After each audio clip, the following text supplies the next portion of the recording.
Gabriel García Márquez. Relato.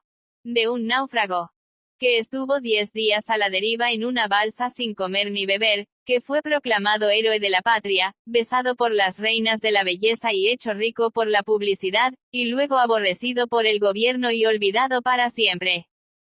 La historia de esta historia.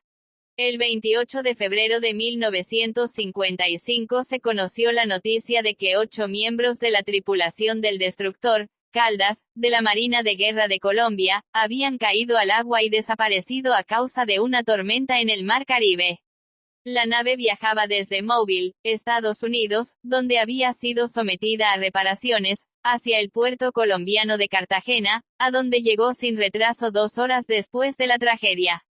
La búsqueda de los náufragos se inició de inmediato, con la colaboración de las fuerzas norteamericanas del Canal de Panamá, que hacen oficios de control militar y otras obras de caridad en el sur del Caribe. Al cabo de 4 días se desistió de la búsqueda, y los marineros perdidos fueron declarados oficialmente muertos. Una semana más tarde, sin embargo, uno de ellos apareció moribundo en una playa desierta del norte de Colombia, después de permanecer 10 días sin comer ni beber en una balsa a la deriva. Se llamaba Luis Alejandro Velasco. Este libro es la reconstrucción periodística de lo que él me contó, tal como fue publicada un mes después del desastre por el diario El Espectador de Bogotá. Lo que no sabíamos ni el náufrago ni yo cuando tratábamos de reconstruir minuto a minuto su aventura, era que aquel rastreo agotador había de conducirnos a una nueva aventura que causó un cierto revuelo en el país, que a él le costó su gloria y su carrera y que a mí pudo costarme el pellejo. Colombia estaba entonces bajo la dictadura militar y folclórica del general Gustavo Rojas Pinilla, cuyas 2 hazañas más memorables fueron una matanza de estudiantes en el centro de la capital cuando el ejército desbarató a balazos una manifestación pacífica, y el asesinato por la policía secreta de un número nunca establecido de taurófilos dominicales, que abucheaban a la hija del dictador en la Plaza de Toros. La prensa estaba censurada, y el problema diario de los periódicos de oposición era encontrar asuntos sin gérmenes políticos para entretener a los lectores. En El Espectador, los encargados de ese honorable trabajo de panadería éramos Guillermo Cano, director, José Salgar, jefe de redacción, y yo, reportero de planta. Ninguno era mayor de 30 años. Cuando Luis Alejandro Velasco llegó por sus propios pies a preguntarnos cuánto le pagábamos por su cuento, lo recibimos como lo que era, una noticia refrita. Las Fuerzas Armadas lo habían secuestrado varias semanas en un hospital naval, y solo había podido hablar con los periodistas del régimen, y con uno de oposición que se había disfrazado de médico. El cuento había sido contado a pedazos muchas veces, estaba manoseado y pervertido, y los lectores parecían hartos de un héroe que se alquilaba para anunciar relojes, porque el suyo no se atrasó a la intemperie, que aparecía en anuncios de zapatos, porque los suyos eran tan fuertes que no los pudo desgarrar para comérselos, y en otras muchas porquerías de publicidad. Había sido condecorado, había hecho discursos patrióticos por radio, lo habían mostrado en la televisión como ejemplo de las generaciones futuras, y lo habían paseado entre flores y músicas por medio país para que firmara autógrafos y lo besaran las reinas de la belleza. Había recaudado una pequeña fortuna. Si venía a nosotros sin que lo llamáramos, después de haberlo buscado tanto, era previsible que ya no tenía mucho que contar, que sería capaz de inventar cualquier cosa por dinero, y que el gobierno le había señalado muy bien los límites de su declaración. Lo mandamos por donde vino. De pronto, al impulso de una corazonada, Guillermo Cano lo alcanzó en las escaleras, aceptó el trato, y me lo puso en las manos. Fue como si me hubiera dado una bomba de relojería. Mi primera sorpresa fue que aquel muchacho de 20 años, macizo, con más cara de trompetista que de héroe de la patria, tenía un instinto excepcional del arte de narrar, una capacidad de síntesis y una memoria asombrosa, y bastante dignidad silvestre como para sonreírse de su propio heroísmo.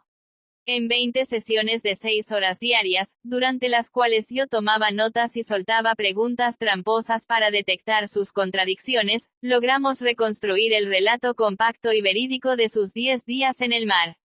Era tan minucioso y apasionante, que mi único problema literario sería conseguir que el lector lo creyera. No fue solo por eso, sino también porque nos pareció justo, que acordamos escribirlo en primera persona y firmado por él. Esta es, en realidad, la primera vez que mi nombre aparece vinculado a este texto. La segunda sorpresa, que fue la mejor, la tuve al cuarto día de trabajo, cuando le pedí a Luis Alejandro Velasco que me describiera la tormenta que ocasionó el desastre. Consciente de que la declaración valía su peso en oro, me replicó, con una sonrisa, es que no había tormenta. Así era. Los servicios meteorológicos nos confirmaron que aquel había sido uno más de los febreros mansos y diáfanos del Caribe.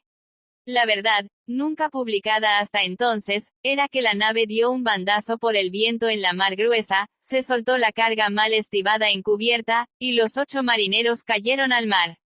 Esa revelación implicaba 3 faltas enormes. Primero, estaba prohibido transportar carga en un destructor.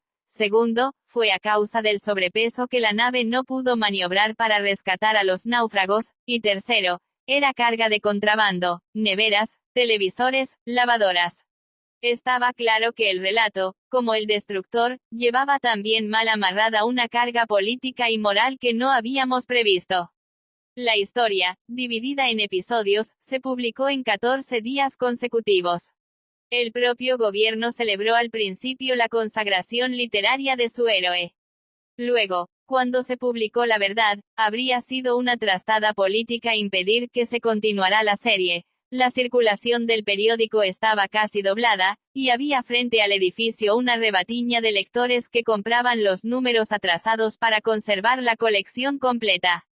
La dictadura, de acuerdo con una tradición muy propia de los gobiernos colombianos, se conformó con remendar la verdad con la retórica, desmintió en un comunicado solemne que el destructor llevara mercancía de contrabando.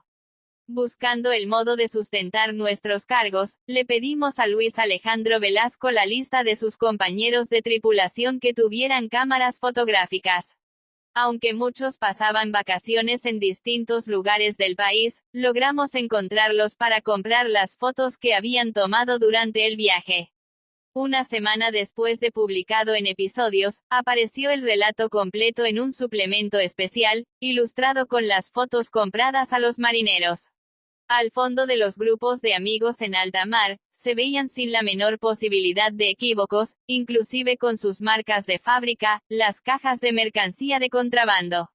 La dictadura acusó el golpe con una serie de represalias drásticas que habían de culminar, meses después, con la clausura del periódico.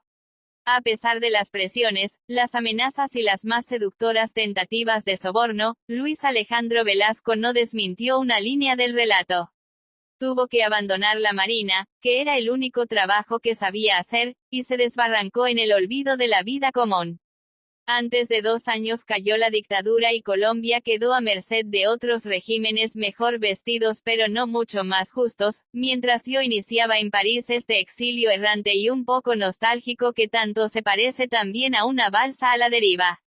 Nadie volvió a saber nada del náufrago solitario, hasta hace unos pocos meses en que un periodista extraviado lo encontró detrás de un escritorio en una empresa de autobuses.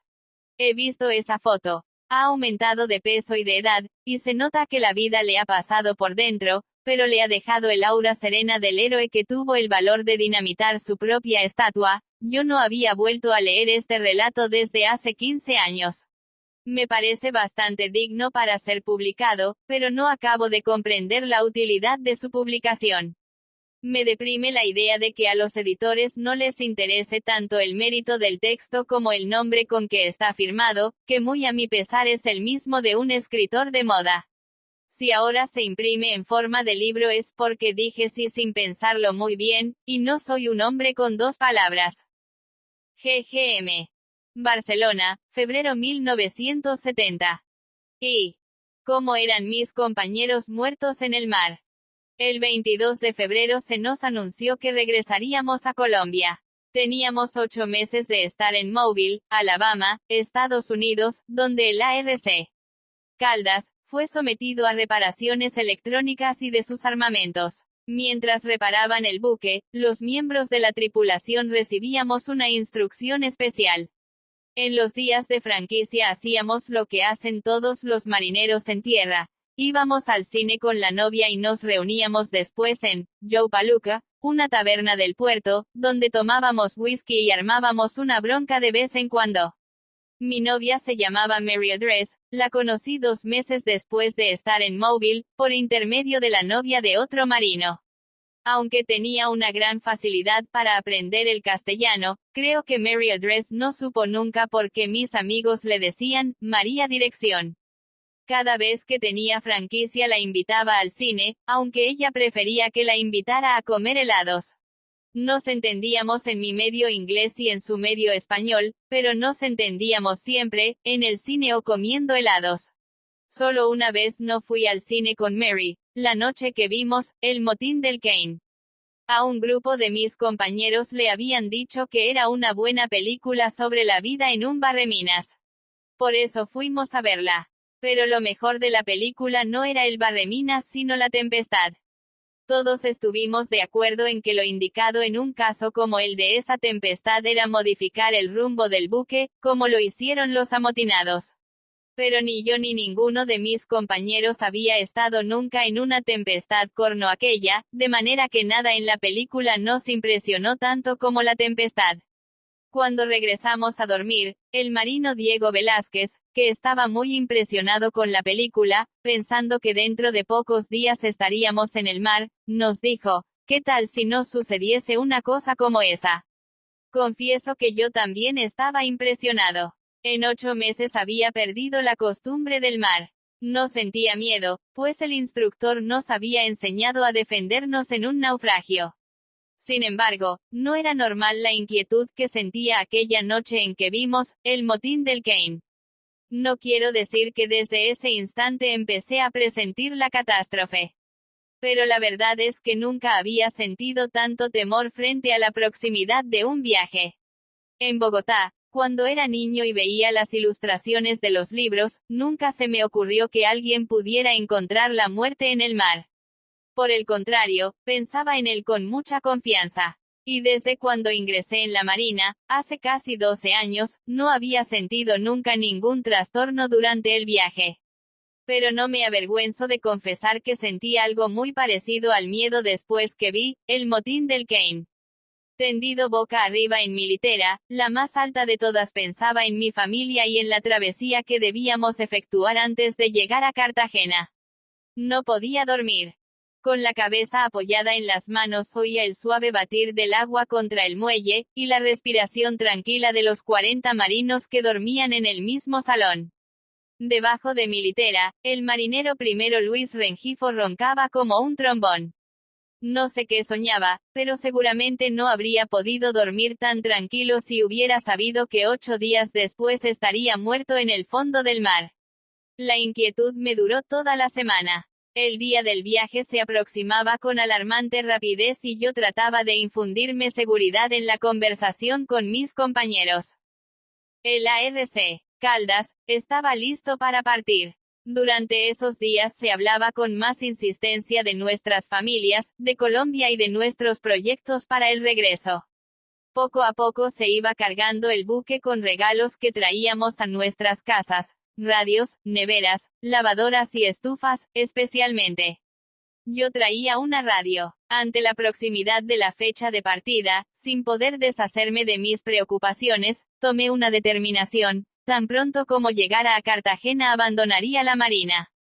No volvería a someterme a los riesgos de la navegación. La noche antes de partir fui a despedirme de Mary, a quien pensé comunicarle mis temores y mi determinación. Pero no lo hice, porque le prometí volver y no me habría creído si le hubiera dicho que estaba dispuesto a no navegar jamás. Al único que comuniqué mi determinación fue a mi amigo íntimo, el marinero segundo Ramón Herrera, quien me confesó que también había decidido abandonar la Marina tan pronto como llegara a Cartagena. Compartiendo nuestros temores, Ramón Herrera y yo nos fuimos con el marinero Diego Velázquez a tomarnos un whisky de despedida en Joe Palooka. Pensábamos tomarnos un whisky, pero nos tomamos 5 botellas. Nuestras amigas de casi todas las noches conocían la noticia de nuestro viaje y decidieron despedirse, emborracharse y llorar en prueba de gratitud. El director de la orquesta, un hombre serio, con unos anteojos que no le permitían parecer un músico, tocó en nuestro honor un programa de mambos y tangos, creyendo que era música colombiana. Nuestras amigas lloraron y tomaron whisky de $1.50 la botella. Como en esas últimas semanas nos habían pagado 3 veces, nosotros resolvimos echar la casa por la ventana. Yo, porque estaba preocupado y quería emborracharme. Ramón Herrera porque estaba alegre, como siempre, porque era de Arjona y sabía tocar el tambor y tenía una singular habilidad para imitar a todos los cantantes de moda. Un poco antes de retirarnos, un marinero norteamericano se acercó a la mesa y le pidió permiso a Ramón Herrera para bailar con su pareja, una rubia enorme, que era la que menos bebía y la que más lloraba, sinceramente. El norteamericano pidió permiso en inglés, y Ramón Herrera le dio una sacudida, diciendo en español, no entiendo un carajo.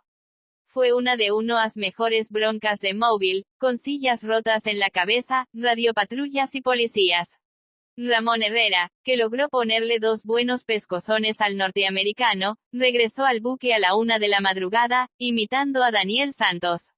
Dijo que era la última vez que se embarcaba. Y, en realidad, fue la última. A las 3 de la madrugada del 24 de febrero zarpó el ARC Caldas, del puerto de Mobile, rumbo a Cartagena. Todos sentíamos la felicidad de regresar a casa. Todos traíamos regalos. El cabo primero Miguel Ortega, artillero, parecía el más alegre de todos. Creo que ningún marino ha sido nunca más juicioso que el cabo Miguel Ortega. Durante sus 8 meses en Mobile no despilfarró $1. Todo el dinero que recibió lo invirtió en regalos para su esposa, que le esperaba en Cartagena. Esa madrugada, cuando nos embarcamos, el cabo Miguel Ortega estaba en el puente, precisamente hablando de su esposa y sus hijos, lo cual no era una casualidad, porque nunca hablaba de otra cosa. Traía una nevera, una lavadora automática, y una radio y una estufa. 12 horas después el cabo Miguel Ortega estaría tumbado en su litera, muriéndose del mareo. Y 72 horas después estaría muerto en el fondo del mar. Los invitados de la muerte. Cuando un buque zarpa se le da la orden, servicio personal a sus puestos de buque. Cada uno permanece en su puesto hasta cuando la nave sale del puerto. Silencioso en mi puesto, frente a la torre de los torpedos, yo veía perderse en la niebla las luces de Mobile, pero no pensaba en Mary. Pensaba en el mar. Sabía que al día siguiente estaríamos en el Golfo de México y que por esta época del año es una ruta peligrosa. Hasta el amanecer no vi al teniente de fragata Jaime Martínez Diago, segundo oficial de operaciones, que fue el único oficial muerto en la catástrofe. Era un hombre alto, fornido y silencioso, a quien vi en muy pocas ocasiones. Sabía que era natural del Tolima y una excelente persona.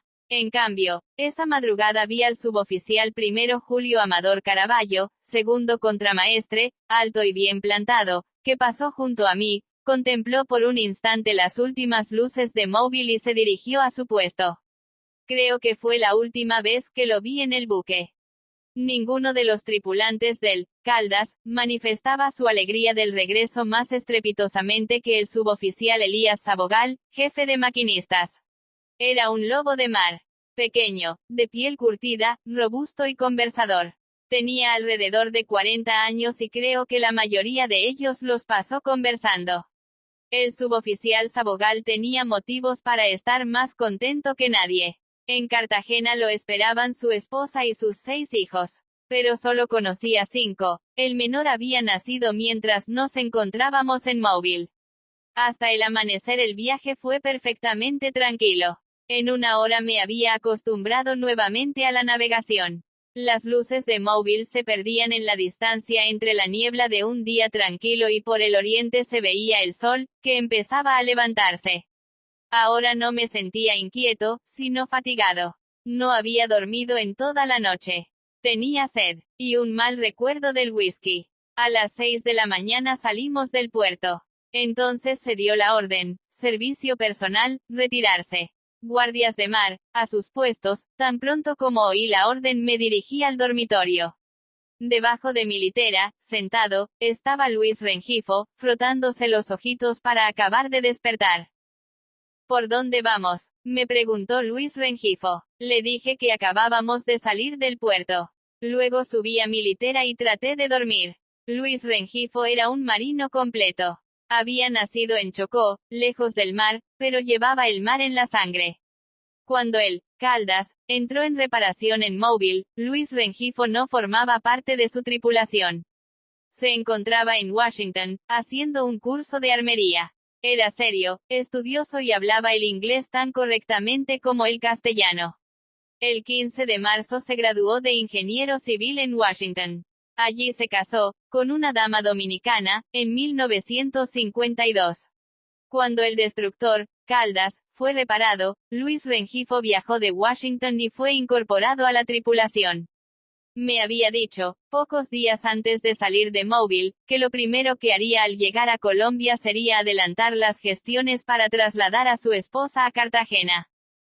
Como tenía tanto tiempo de no viajar, yo estaba seguro de que Luis Rengifo sufriría de mareos. Esa primera madrugada de nuestro viaje, mientras se vestía, me preguntó: ¿todavía no te has mareado? Le respondí que no. Rengifo dijo, entonces, dentro de 2 o 3 horas te veré con la lengua afuera.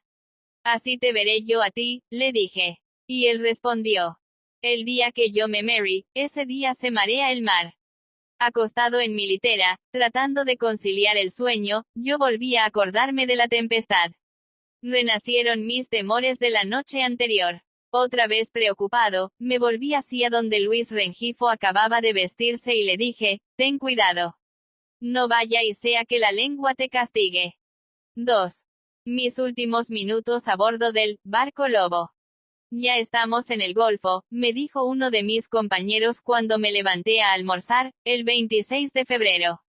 El día anterior había sentido un poco de temor por el tiempo del Golfo de México. Pero el destructor, a pesar de que se movía un poco, se deslizaba con suavidad. Pensé con alegría que mis temores habían sido infundados y salí a cubierta. La silueta de la costa se había borrado. Solo el mar verde y el cielo azul se extendían en torno a nosotros. Sin embargo, en la media cubierta, el cabo Miguel Ortega estaba sentado, pálido y desencajado, luchando con el mareo. Eso había empezado desde antes. Desde cuando todavía no habían desaparecido las luces de Mobile, y durante las últimas 24 horas, el cabo Miguel Ortega no había podido mantenerse en pie, a pesar de que no era un novato en el mar. Miguel Ortega había estado en Corea, en la fragata Almirante Padilla. Había viajado mucho y estaba familiarizado con el mar. Sin embargo, a pesar de que el Golfo estaba tranquilo, fue preciso ayudarlo a moverse para que pudiera prestar la guardia. Parecía un agonizante. No toleraba ninguna clase de alimentos y sus compañeros de guardia lo sentábamos en la popa o en la media cubierta, hasta cuando se recibía la orden de trasladarlo al dormitorio. Entonces se tendía boca abajo en su litera, con la cabeza hacia afuera, esperando la vomitona. Creo que fue Ramón Herrera quien me dijo, el 26 en la noche, que la cosa se pondría dura en el Caribe. De acuerdo con nuestros cálculos, saldríamos del Golfo de México después de la medianoche. En mi puesto de guardia, frente a la torre de los torpedos, yo pensaba con optimismo en nuestra llegada a Cartagena. La noche era clara, y el cielo, alto y redondo, estaba lleno de estrellas. Desde cuando ingresé en la Marina me aficioné a identificar las estrellas. Desde esa noche me di gusto, mientras el A.R.C. Caldas avanzaba serenamente hacia el Caribe. Creo que un viejo marinero que haya viajado por todo el mundo, puede saber en qué mar se encuentra por la manera de moverse el barco. La experiencia en ese mar donde hice mis primeras armas, me indicó que estábamos en el Caribe. Miré el reloj. Eran las 12:30 de la noche. Las 12:31 de la madrugada del 27 de febrero. Aunque el buque no se hubiera movido tanto, yo hubiera sabido que estábamos en el Caribe. pero se movía. Yo, que nunca he sentido mareos, empecé a sentirme intranquilo. Sentí un extraño presentimiento, y sin saber por qué, me acordé entonces del cabo Miguel Ortega, que estaba allá abajo, en su litera, echando el estómago por la boca. A las 6 de la mañana el destructor se movía como un cascarón. Luis Rengifo estaba despierto, una litera debajo de la mía. Gordo, me dijo, ¿todavía no te has mareado? Le dije que no, pero le manifesté mis temores. Rengifo, que, como he dicho, era ingeniero, muy estudioso y buen marino, me hizo entonces una exposición de los motivos por los cuales no había el menor peligro de que al Caldas le ocurriera un accidente en el Caribe. Es un barco lobo, me dijo. Y me recordó que durante la guerra, en esas mismas aguas, el destructor colombiano había hundido un submarino alemán. Es un buque seguro, decía Luis Rengifo. Y yo, acostado en mi litera, sin poder dormir a causa de los movimientos de la nave, me sentía seguro con sus palabras. Pero el viento era cada vez más fuerte a babor, y yo me imaginaba cómo estaría el Caldas, en medio de aquel tremendo oleaje. En ese momento me acordé de el motín del Kane. A pesar de que el tiempo no varió durante todo el día, la navegación era normal. Cuando prestaba la guardia me puse a hacer proyectos para cuando llegara a Cartagena. Le escribiría a Mary. Pensaba escribirle 2 veces por semana, pues nunca he sido perezoso para escribir. Desde cuando ingresé en la Marina, le he escrito todas las semanas a mi familia de Bogotá. Les he escrito a mis amigos del barrio Olaya cartas frecuentes y largas. De manera que le escribiría a Mary, pensé, y saqué en horas la cuenta del tiempo que nos faltaba para llegar a Cartagena. Nos faltaban exactamente 24 horas. Aquella era mi penúltima guardia. Ramón Herrera me ayudó a arrastrar al cabo Miguel Ortega hacia su litera. Estaba cada vez peor. Desde cuando salimos de Mobile, 3 días antes, no había probado alimentos. Casi no podía hablar y tenía el rostro verde y descompuesto. Empieza el baile. El baile empezó a las 10 de la noche. Durante todo el día el Caldas se había movido, pero no tanto como en esa noche del 27 de febrero en que yo, desvelado en mi litera, pensaba con pavor en la gente que estaba de guardia en cubierta. Yo sabía que ninguno de los marineros que estaban allí, en sus literas, había podido conciliar el sueño. Un poco antes de las 12 le dije a Luis Rengifo, mi vecino de abajo, ¿todavía no te has mareado? Como lo había supuesto, Luis Rengifo tampoco podía dormir. Pero a pesar del movimiento del barco, no había perdido el buen humor. Dijo. Ya te dije que el día que yo me marry, ese día se marea el mar.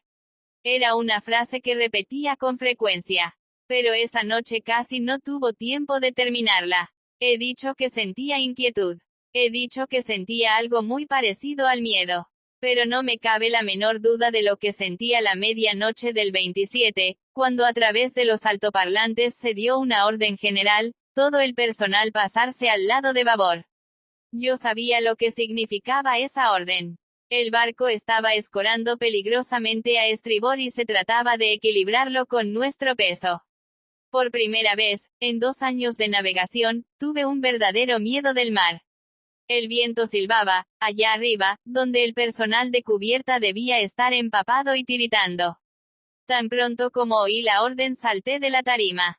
Con mucha calma, Luis Rengifo se puso en pie y se fue a una de las tarimas de babor, que estaban desocupadas, porque pertenecían al personal de guardia. Agarrándome a las otras literas, traté de caminar, pero en ese instante me acordé de Miguel Ortega. No podía moverse. Cuando oyó la orden había tratado de levantarse, pero había caído nuevamente en su litera, vencido por el mareo y el agotamiento. Lo ayudé a incorporarse y lo coloqué en su litera de babor. Con la voz apagada me dijo que se sentía muy mal. Vamos a conseguir que no hagas la guardia, le dije. Puede parecer un mal chiste, pero si Miguel Ortega se hubiera quedado en su litera, ahora no estaría muerto. Sin haber dormido un minuto, a las 4 de la madrugada del 28 nos reunimos en popa 6 de la guardia disponible. Entre ellos Ramón Herrera, mi compañero de todos los días. El suboficial de guardia era Guillermo Rosso. Aquella fue mi última misión a bordo. Sabía que a las 2 de la tarde estaríamos en Cartagena. Pensaba dormir tan pronto como entregar a la guardia, para poder divertirme esa noche en tierra firme, después de 8 meses de ausencia. A las 5:30 de la madrugada fui a pasar revista a los bajos fondos acompañado por un grumete. A las 7 relevamos los puestos de servicio efectivo para desayunar. A las 8 volvieron a relevarnos. Exactamente a esa hora entregué mi última guardia, sin novedad, a pesar de que la brisa arreciaba y de que las olas, cada vez más altas, reventaban en el puente y bañaban la cubierta.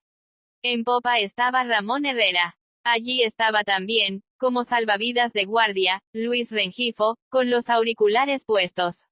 En la media cubierta, recostado, agonizando con su eterno mareo, estaba el cabo Miguel Ortega. En ese lugar se sentía menos el movimiento. Conversé un momento con el marinero segundo Eduardo Castillo, almacenista, soltero, bogotano y muy reservado. No recuerdo de qué hablábamos. Solo sé que desde ese instante no volvimos a vernos, hasta cuando se hundió en el mar, pocas horas después. Ramón Herrera estaba recogiendo unos cartones para cubrirse con ellos y tratar de dormir. Con el movimiento era imposible descansar en los dormitorios. Las olas, cada vez más fuertes y altas, estallaban en la cubierta. Entre las neveras, las lavadoras y las estufas, fuertemente aseguradas en la popa, Ramón Herrera y yo nos acostamos, bien ajustados, para evitar que nos arrastrara una ola. Tendido boca arriba yo contemplaba el cielo. Me sentía más tranquilo, acostado, con la seguridad de que dentro de pocas horas estaríamos en la bahía de Cartagena. No había tempestad. El día estaba perfectamente claro, la visibilidad era completa y el cielo estaba profundamente azul. Ahora ni siquiera me apretaban las botas, pues me las había cambiado por unos zapatos de caucho después de que entregué la guardia. Un minuto de silencio. Luis Rengifo me preguntó la hora. Eran las 11:30. Desde hacía una hora el buque empezó a escorar, a inclinarse peligrosamente a estribor. A través de los altavoces se repitió la orden de la noche anterior. Todo el personal ponerse al lado de babor. Ramón Herrera y yo no nos movimos, porque estábamos de ese lado. Pensé en el cabo Miguel Ortega, a quien un momento antes había visto a estribor, pero casi en el mismo instante lo vi pasar tambaleando. Se tumbó a babor, agonizando con su mareo. En ese instante el buque se inclinó pavorosamente, se fue. Aguanté la respiración. Una ola enorme reventó sobre nosotros y quedamos empapados, como si acabáramos de salir del mar. Con mucha lentitud, trabajosamente, el destructor recobró su posición normal. En la guardia, Luis Rengifo estaba lívido. Dijo, nerviosamente, «¿Qué vaina? Este buque se está yendo y no quiere volver». Era la primera vez que veía nervioso a Luis Rengifo. Junto a mí, Ramón Herrera, pensativo, enteramente mojado, permanecía silencioso. Hubo un instante de silencio total. Luego, Ramón Herrera dijo, «A la hora que manden cortar cabos para que la carga se vaya al agua, yo soy el primero en cortar». Eran las 11:50. Yo también pensaba que de un momento a otro ordenarían cortar las amarras de la carga. Es lo que se llama zafarrancho de aligeramiento. Radios, neveras y estufas habrían caído al agua tan pronto como hubieran dado la orden. Pensé que en ese caso tendría que bajar al dormitorio, pues en la popa estábamos seguros porque habíamos logrado asegurarnos entre las neveras y las estufas. Sin ellas nos habría arrastrado la ola. El buque seguía defendiéndose del oleaje, pero cada vez escoraba más. Ramón Herrera rodó una carpa y se cubrió con ella. Una nueva ola, más grande que la anterior, volvió a reventar sobre nosotros, que ya estábamos protegidos por la carpa. Me sujeté la cabeza con las manos, mientras pasaba la ola, y medio minuto después carraspearon los altavoces. Van a dar la orden de cortar la carga, pensé. Pero la orden fue otra, dada con una voz segura y reposada. Personal que transita en cubierta, usar salvavidas. Calmadamente, Luis Rengifo sostuvo con una mano los auriculares y se puso el salvavidas con la otra. Como después de cada ola grande, yo sentía primero un gran vacío y después un profundo silencio. Vi a Luis Rengifo que, con el salvavidas puesto, volvió a colocarse los auriculares. Entonces cerré los ojos y oí perfectamente el tic-tac de mi reloj. Escuché el reloj durante 1 minuto, aproximadamente. Ramón Herrera no se movía. Calculé que debía faltar un cuarto para las 12.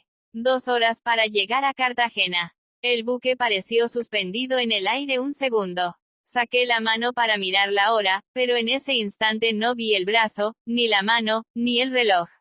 No vi la ola. Sentí que la nave se iba del todo y que la carga en que me apoyaba se estaba rodando.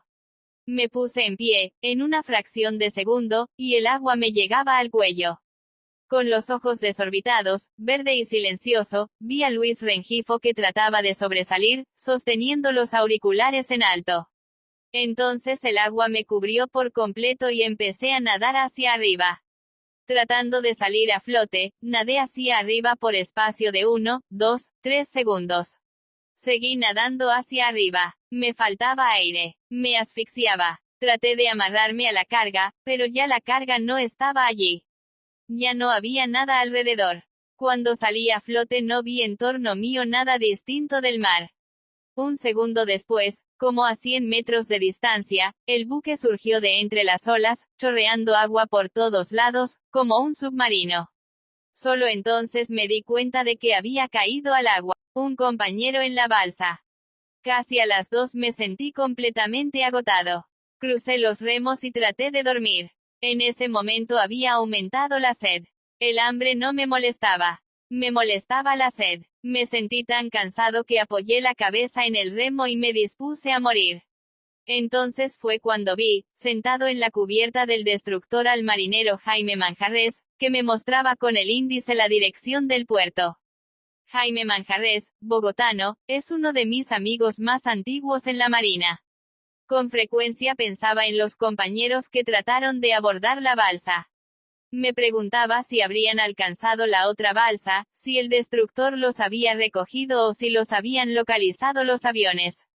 Pero nunca había pensado en Jaime Manjarrés. Sin embargo, tan pronto como cerraba los ojos aparecía Jaime Manjarrés, sonriente, primero señalándome la dirección del puerto y luego sentado en el comedor, frente a mí, con un plato de frutas y huevos revueltos en la mano.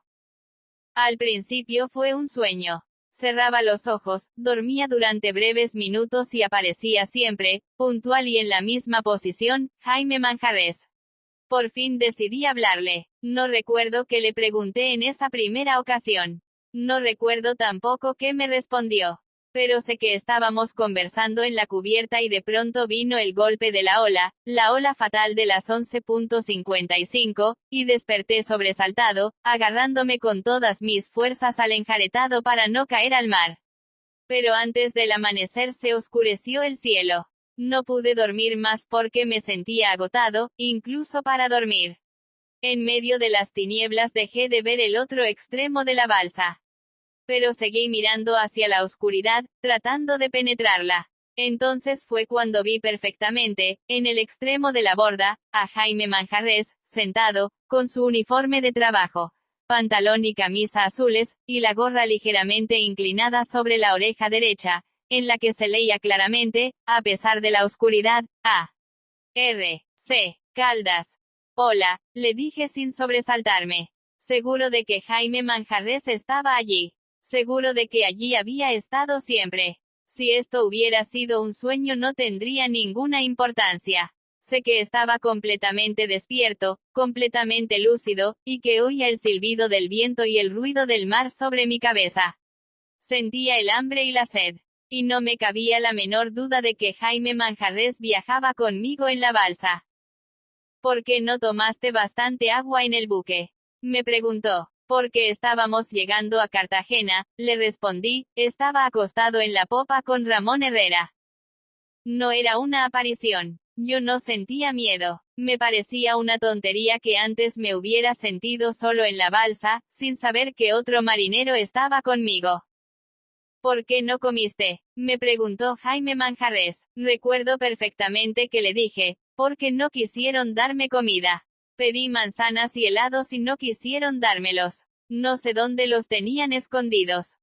Jaime Manjarres no respondió nada. Estuvo silencioso un momento. Volvió a señalarme hacia donde quedaba Cartagena. Yo seguí la dirección de su mano y vi las luces del puerto, las boyas de la bahía bailando sobre el agua. Ya llegamos, dije, y seguí mirando intensamente las luces del puerto, sin emoción, sin alegría, como si estuviera llegando después de un viaje normal. Le pedí a Jaime Manjarres que remáramos un poco. Pero ya no estaba ahí. Se había ido. Yo estaba solo en la balsa y las luces del puerto eran los primeros rayos del sol. Los primeros rayos de mi tercer día de soledad en el mar. Vi un barco de rescate y una isla de caníbales. Al principio llevaba la cuenta de los días por la recapitulación de los acontecimientos. El primer día, 28 de febrero, fue el del accidente. El segundo el de los aviones. El tercero fue el más desesperante de todos, no ocurrió nada de particular. La balsa avanzó impulsada por la brisa. Yo no tenía fuerzas para remar. El día se nubló, sentí frío y como no veía el sol perdí la orientación. Esa mañana no hubiera podido saber por dónde venían los aviones. Una balsa no tiene popa ni proa. Es cuadrada y a veces navega de lado, gira sobre sí misma imperceptiblemente, y como no hay puntos de referencia no se sabe si avanza o retrocede. El mar es igual por todos lados. A veces me acostaba en la parte posterior de la borda, en relación con el sentido en que avanzaba la balsa. Me cubría el rostro con la camisa. Cuando me incorporaba, la balsa había avanzado hacia donde yo me encontraba acostado. Entonces yo no sabía si la balsa había cambiado de dirección ni si había girado sobre sí misma. Algo semejante me ocurrió con el tiempo después del tercer día. Al mediodía decidí hacer dos cosas. Primero, clavé un remo en uno de los extremos de la balsa, para saber si avanzaba siempre en un mismo sentido. Segundo, hice con las llaves, en la borda, una raya para cada día que pasaba, y marqué la fecha. Tracé la primera raya y puse un número, 28. Tracé la segunda raya y puse otro número, 29. Al tercer día, junto a la tercera raya, puse el número 30. Fue otra confusión. Yo creí que estábamos en el día 30 y en realidad era el 2 de marzo. Solo lo advertí al cuarto día, cuando dudé si el mes que acababa de concluir tenía 30 o 31 días. Solo entonces recordé que era febrero, y aunque ahora parezca una tontería, aquel error me confundió el sentido del tiempo. Al cuarto día ya no estaba muy seguro de mis cuentas en relación con los días que llevaba de estar en la balsa. Eran 3, eran 4, eran 5, de acuerdo con las rayas, fuera febrero o marzo, llevaba 3 días. Pero no estaba muy seguro, por lo mismo que no estaba seguro de si la balsa avanzaba o retrocedía. Preferí dejar las cosas como estaban, para evitar nuevas confusiones, y perdí definitivamente las esperanzas de que me rescataran.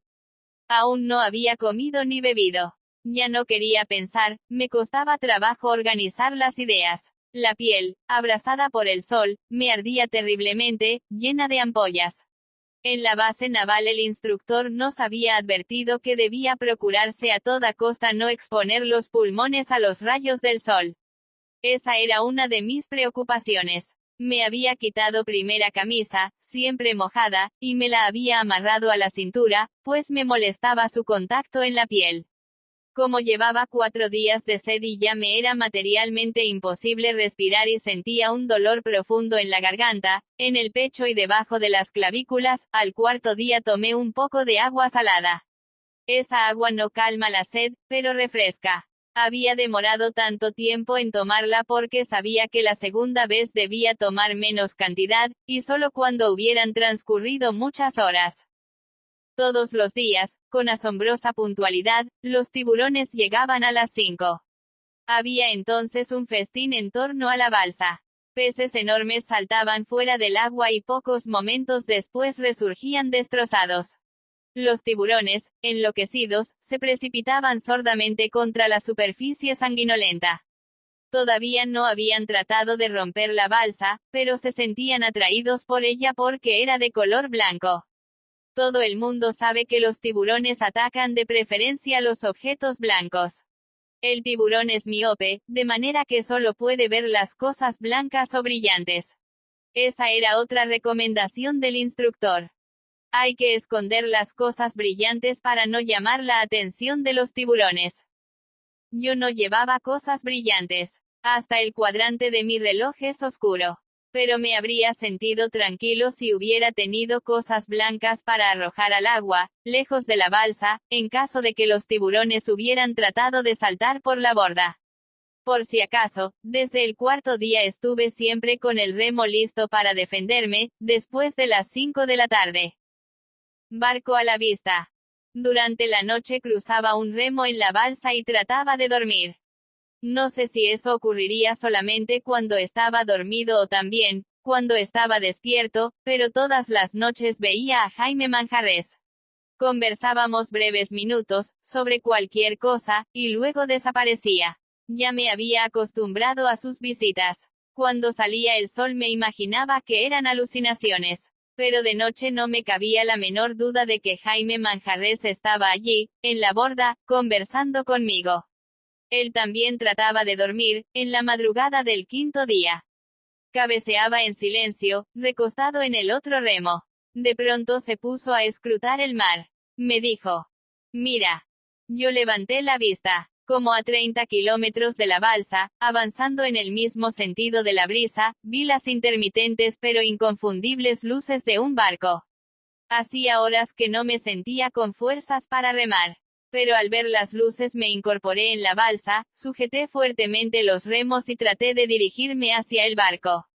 Lo veía avanzar lentamente, y por un instante no solo vi las luces del mástil, sino la sombra del mismo avanzando contra los primeros resplandores del amanecer.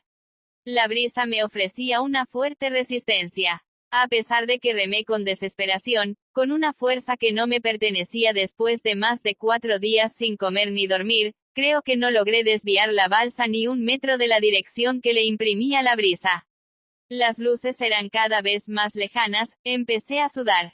Empecé a sentirme agotado. A los 20 minutos, las luces habían desaparecido por completo. Las estrellas empezaron a apagarse y el cielo se tiñó de un gris intenso.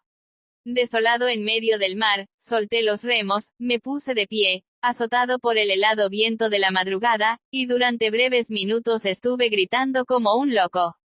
Cuando vi el sol de nuevo, estaba otra vez recostado en el remo. Me sentía completamente extenuado. Ahora no esperaba la salvación por ningún lado y sentía deseos de morir. Sin embargo, algo extraño me ocurría cuando sentía deseos de morir. Inmediatamente empezaba a pensar en un peligro. Ese pensamiento me infundía renovadas fuerzas para resistir. En la mañana de mi quinto día, estuve dispuesto a desviar la dirección de la balsa, por cualquier medio. Se me ocurrió que si continuaba en dirección a la brisa, llegaría a una isla habitada por caníbales. En Mobile, en una revista cuyo nombre he olvidado, leí el relato de un náufrago que fue devorado por los antropófagos. Pero no era en ese relato en lo que pensaba. Pensaba en El marinero renegado, un libro que leí en Bogotá, hace 2 años. Esa es la historia de un marinero que durante la guerra, después de que su barco chocó contra una mina, logró nadar hasta una isla cercana. Allí permanece 24 horas, alimentándose de frutas silvestres, hasta cuando lo descubren los caníbales, lo echan en una olla de agua hirviendo y lo cuecen vivo. Comencé a pensar instantáneamente en esa isla. Ya no podía imaginarme la costa sino como un territorio poblado de caníbales. Por primera vez durante mis 5 días de soledad en el mar, mi terror cambió de dirección. Ahora no tenía tanto miedo al mar como a la tierra. Al mediodía estuve recostado en la borda, aletargado por el sol, el hambre y la sed. No pensaba en nada, no tenía sentido del tiempo ni de la dirección. Traté de ponerme en pie, para probar las fuerzas, y tuve la sensación de que no podía con mi cuerpo. Este es el momento, pensé. Y, en realidad, me pareció que ese era el momento más temible de todos los que nos había explicado el instructor, el momento de amarrarse a la balsa. Hay un instante en que ya no se siente la sed ni el hambre. Un momento en que no se sienten ni los implacables mordiscos del sol en la piel ampollada. No se piensa, no se tiene ninguna noción de los sentimientos. Pero aún no se pierden las esperanzas. Todavía queda el recurso final de soltar los cabos del enjaretado y amarrarse a la balsa. Durante la guerra muchos cadáveres fueron encontrados así, descompuestos y picoteados por las aves, pero fuertemente amarrados a la balsa. Pensé que todavía tenía fuerzas para esperar hasta la noche sin necesidad de amarrarme. Me rodé hasta el fondo de la balsa, estiré las piernas y permanecí sumergido hasta el cuello varias horas. Al contacto del sol, la herida de la rodilla empezó a dolerme. Fue como si hubiera despertado. Y como si ese dolor me hubiera dado una nueva noción de la vida. Poco a poco, al contacto del agua fresca, fui recobrando las fuerzas. Entonces sentía una fuerte torcedura en el estómago y el vientre se me movió, agitado por un rumor largo y profundo. Traté de soportarlo, pero me fue imposible. Con mucha dificultad me incorporé, me desabroché el cinturón, me desajusté los pantalones y sentí un grande alivio con la descarga del vientre. Era la primera vez en 5 días. Y por primera vez en 5 días los peces, desesperados, golpearon contra la borda, tratando de romper los sólidos cabos de la malla. 7 gaviotas. La visión de los peces, brillantes y cercanos, me revolvía el hambre. Por primera vez sentí una verdadera desesperación. Por lo menos ahora tenía una carnada. Olvidé la extenuación, agarré un remo y me preparé a agotar los últimos vestigios de mis fuerzas con un golpe certero en la cabeza de uno de los peces que saltaban contra la borda, en una furiosa rebatifía. No sé cuántas veces descargué el remo. Sentía que en cada golpe acertaba, pero esperaba inútilmente localizar la presa. Allí había un terrible festín de peces que se devoraban entre sí, y un tiburón panza arriba, sacando un suculento partido en el agua revuelta. La presencia del tiburón me hizo desistir de mi propósito. Decepcionado, solté el remo y me acosté en la borda. A los pocos minutos sentí una terrible alegría, 7 gaviotas volaban sobre la balsa. Para un hambriento marino solitario en el mar, la presencia de las gaviotas es un mensaje de esperanza.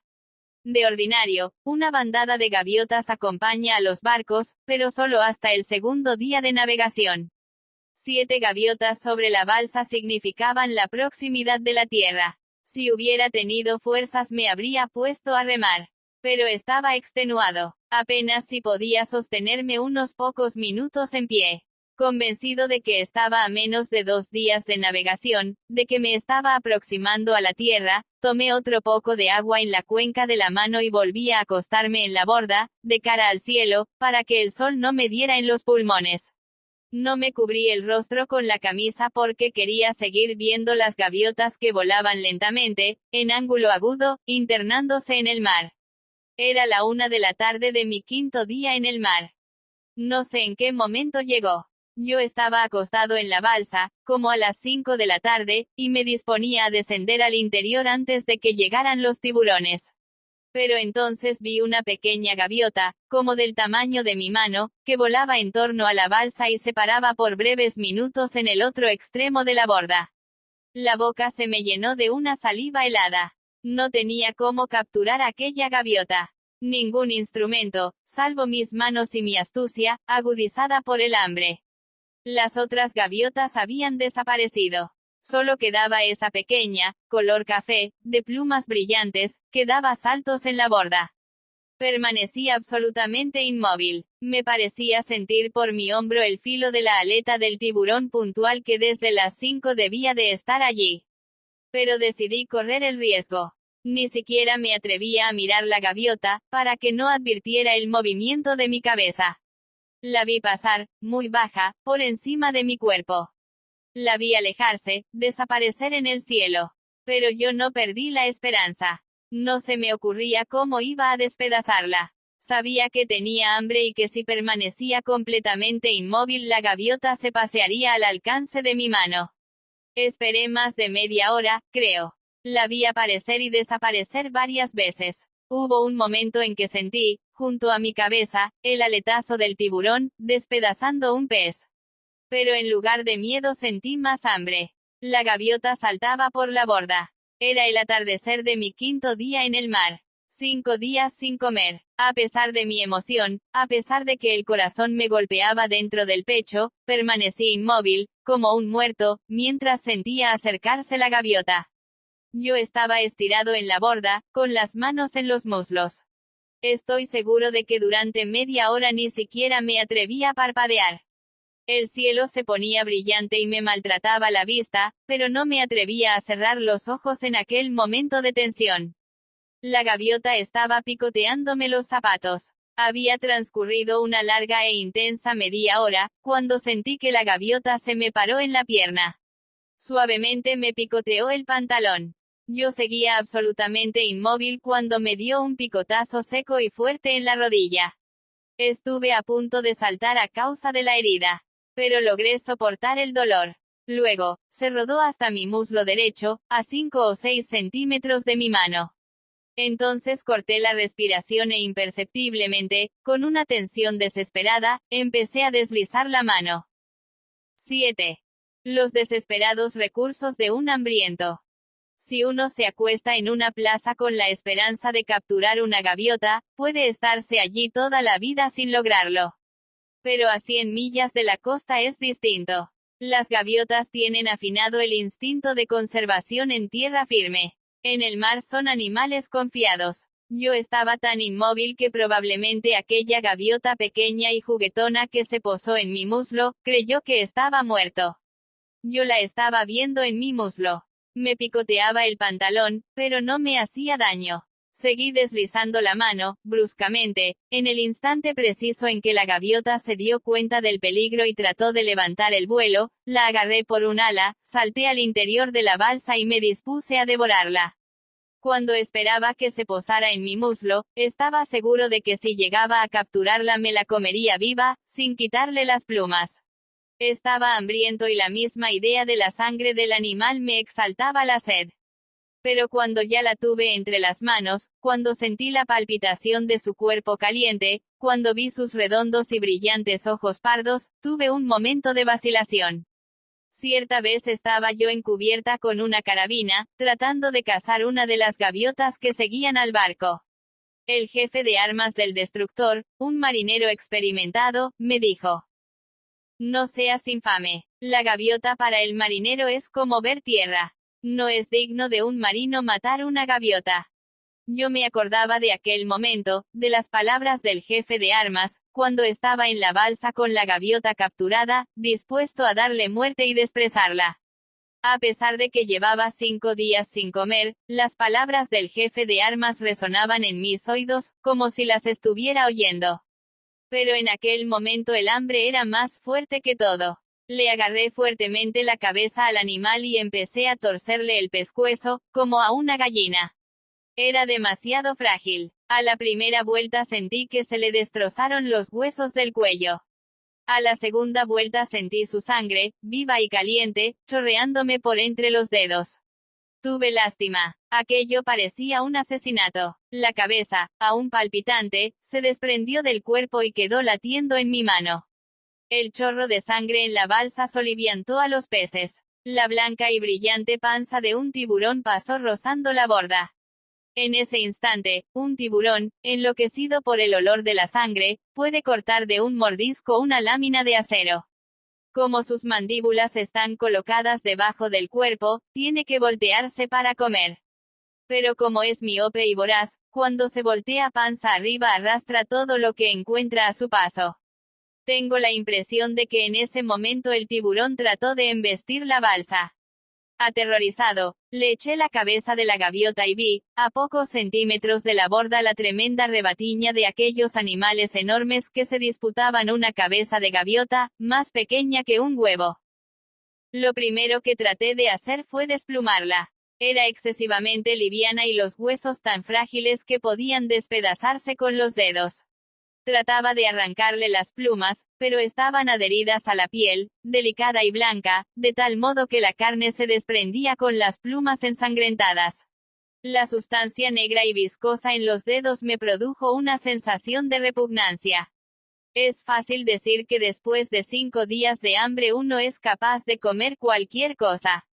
Pero por muy hambriento que uno esté siente asco de un revoltijo de plumas de sangre caliente, con un intenso olor a pescado crudo y a sarna. Al principio, traté de desplumarla cuidadosamente, con cierto método. Pero no contaba con la fragilidad de su piel. Quitándole las plumas empezó a deshacérseme entre las manos. La lavé dentro de la balsa. La desprecé de un solo tirón y la presencia de sus rosados intestinos, de sus vísceras azules, me revolvió el estómago. Me llevé a la boca una hilaza de muslo, pero no pude tragarlo. Era simple. Me pareció que estaba masticando una rana. Sin poder disimular la repugnancia, arrojé el pedazo que tenía en la boca y permanecí largo rato inmóvil, con aquel repugnante amasijo de plumas y huesos sangrientos en la mano. Lo primero que se me ocurrió fue que aquello que no podía comerme me serviría de carnada. Pero no tenía ningún elemento de pesca. Si al menos hubiera tenido un alfiler, un pedazo de alambre. Pero no tenía nada distinto de las llaves, el reloj, el anillo y las 3 tarjetas del almacén de móvil. Pensé en el cinturón. Pensé que podía improvisar un anzuelo con la hebilla. Pero mis esfuerzos fueron inútiles. Era imposible improvisar un anzuelo con el cinturón. Estaba anocheciendo y los peces, enloquecidos por el olor de la sangre, daban saltos en torno a la balsa. Cuando oscureció por completo arrojé al agua los restos de la gaviota y me acosté a morir. Mientras preparaba el remo para acostarme oía la sorda guerra de los animales disputándose los huesos que no me había podido comer. Creo que esa noche hubiera muerto de agotamiento y desesperación. Un viento fuerte se levantó desde las primeras horas. La balsa daba tumbos, mientras yo, sin pensar siquiera en la precaución de amarrarme a los cabos, yacía exhausto dentro del agua, apenas con los pies y la cabeza fuera de ella. Pero después de la medianoche hubo un cambio, salió la luna. Desde el día del accidente fue la primera noche. Bajo la claridad azul, la superficie del mar recobra un aspecto espectral. Esa noche no vino Jaime Manjarres. Estuve solo, desesperado, abandonado a mi suerte en el fondo de la balsa. Sin embargo, cada vez que se me derrumbaba el ánimo, ocurría algo que me hacía renacer mi esperanza. Esa noche fue el reflejo de la luna en las olas. El mar estaba picado y en cada ola me parecía ver la luz de un barco. Hacía 2 noches que había perdido las esperanzas de que me rescatara un barco. Sin embargo, a todo lo largo de aquella noche transparentada por la luz de la luna, mi 6ª noche en el mar estuve escrutando el horizonte desesperadamente, casi con tanta intensidad y tanta fe como en la primera. Si ahora me encontrara en las mismas circunstancias moriría de desesperación. Ahora sé que la ruta por donde navega la balsa no es ruta de ningún barco. Yo era un muerto. No recuerdo el amanecer del 6º día. Tengo una idea nebulosa de que durante toda la mañana estuve postrado en el fondo de la balsa, entre la vida y la muerte. En esos momentos pensaba en mi familia y la veía tal como me han contado ahora que estuvo durante los días de mi desaparición. No me tomó por sorpresa la noticia de que me habían hecho honras fúnebres. En aquella mi 6ª mañana de soledad en el mar, pensé que todo eso estaba ocurriendo. Sabía que a mi familia le habían comunicado la noticia de mi desaparición. Como los aviones no habían vuelto, sabía que habían desistido de la búsqueda y que me habían declarado muerto. Nada de eso era falso, hasta cierto punto. En todo momento traté de defenderme. Siempre encontré un recurso para sobrevivir, un punto de apoyo, por insignificante que fuera, para seguir esperando. Pero al 6º día ya no esperaba nada. Yo era un muerto en la balsa. En la tarde, pensando en que pronto serían las 5 y volverían los tiburones, hice un desesperado esfuerzo por incorporarme para amarrarme a la borda. En Cartagena, hace 2 años, vi en la playa los restos de un hombre destrozado por el tiburón. No quería morir así. No quería ser repartido en pedazos entre un montón de animales insaciables. Iban a ser las 5. Puntuales, los tiburones estaban allí, rondando la balsa. Me incorporé trabajosamente para desatar los cabos del enjaretado. La tarde era fresca, el mar, tranquilo. Me sentí ligeramente tonificado. Súbitamente, vi otra vez las 7 gaviotas del día anterior y esa visión me infundió renovados deseos de vivir. En ese instante me hubiera comido cualquier cosa. Me molestaba el hambre, pero era peor la garganta estragada y el dolor en las mandíbulas, endurecidas por la falta de ejercicio. Necesitaba masticar algo. Traté de arrancar tiras del caucho de mis zapatos, pero no tenía con qué cortarlas. Entonces fue cuando me acordé de las tarjetas del almacén de móvil. Estaban en uno de los bolsillos de mi pantalón, casi completamente deshechas por la humedad. Las despedacé, me las llevé a la boca y empecé a masticar. Aquello fue como un milagro. La garganta se alivió un poco y la boca se me llenó de saliva. Lentamente seguí masticando, como si fuera chicle. Al primer mordisco me dolieron las mandíbulas. Pero después, a medida que masticaba la tarjeta que guardé sin saber por qué desde el día en que salí de compras con Mary Address, me sentí más fuerte y optimista. Pensaba seguirlas masticando indefinidamente para aliviar el dolor de las mandíbulas. Pero me pareció un despilfarro arrojarlas al mar. Sentí bajar hasta el estómago la minúscula papilla de cartón molido y desde ese instante tuve la sensación de que me salvaría, de que no sería destrozado por los tiburones. ¿A qué saben los zapatos? El alivio que experimenté con las tarjetas me agudizó la imaginación para seguir buscando cosas de comer. Si hubiera tenido una navaja habría despedazado los zapatos y hubiera masticado tiras de caucho. Era lo más provocativo que tenía al alcance de la mano. Traté de separar con las llaves la suela blanca y limpia.